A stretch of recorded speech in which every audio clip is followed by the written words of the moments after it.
যাই হোক বাবারা আর বন্ধুরা, তৈলেন দিয়ার নিয়ামত পাইবার কারণে আমরা খুশি না বেজার?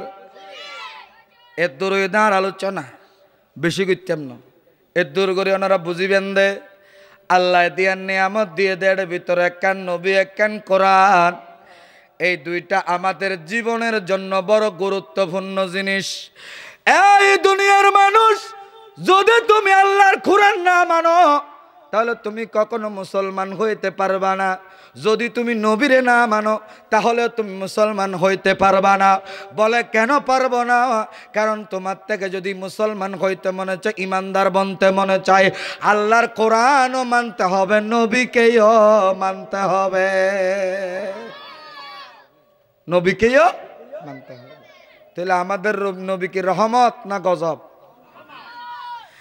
আমার নবী বলেন হায়াতি খায়রুল লাকুম ওয়া মামাতি খায়রুল লাকুম। উম্মত, আমি নবীর হায়াত আমার উম্মতের জন্য রহমত। আমি নবী দুনিয়া থেকে পর্দা করা, এইটাও আমার উম্মতের জন্য রহমত। তাহলে আমার নবীকে পাওয়ার কারণে আমরা খুশি না বেজার?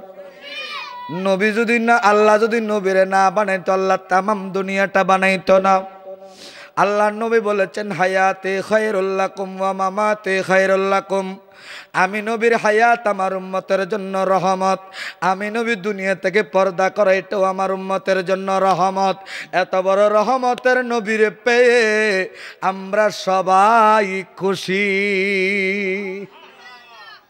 কারণ কবরের ভিতরে খেয়ে আসবে মাথন না হনাইবে দে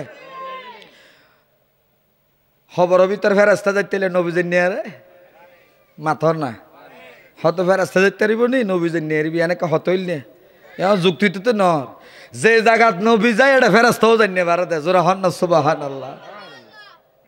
আল্লাহ বলেন সুবহানাল্লাযী আসরা বিআবদিহি লাইলাম মিনাল মাসজিদিল হারাম। জোরা হন না সুবহানাল্লাহ। আমাদের থেকে যে রজব মাসটা চলে গেল, আল্লাহ বলেছেন ও দুনিয়ার মানুষ, আমি আল্লাহ রাব্বুল আলামিন পবিত্র সেই সর্তা মহান আল্লাহ। আল্লাহ বলে বান্দারে, আমার দয়াল নবী রাহমাতুল লিল আলামিনকে আমি আল্লাহ রাব্বুল আলামিন আল্লাহর ঘর খানে কাবা থেকে বাইতুল মুকাদ্দাস নিয়ে গেলাম। সেখানের মধ্যে নিয়ামত দিয়ে আল্লাহ ভরপুর করে দিলেন। সেখানে সমস্ত নবীরা আমার নবীর জন্য দাঁড়াইয়া আছে, সমস্ত নবীরা আমার নবীর অপেক্ষায়।